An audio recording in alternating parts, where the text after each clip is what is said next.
All right, got a 2.5 RS Wagon.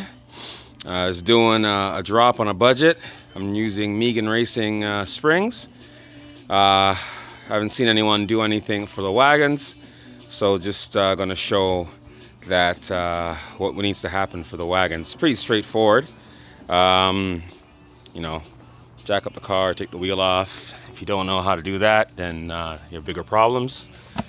Gotta remove these two C2 19mm bolts, right? And then you gotta go inside the car and remove these covers here.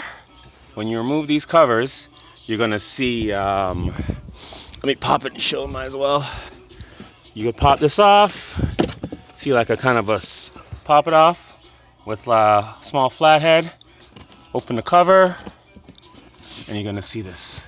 These are 12mm bolts. You gotta remove those. So these three 12s and the two 19s at the bottom, and the strut pretty much comes out. In the front, there are two brake line connections you have to release. In the back, there is one.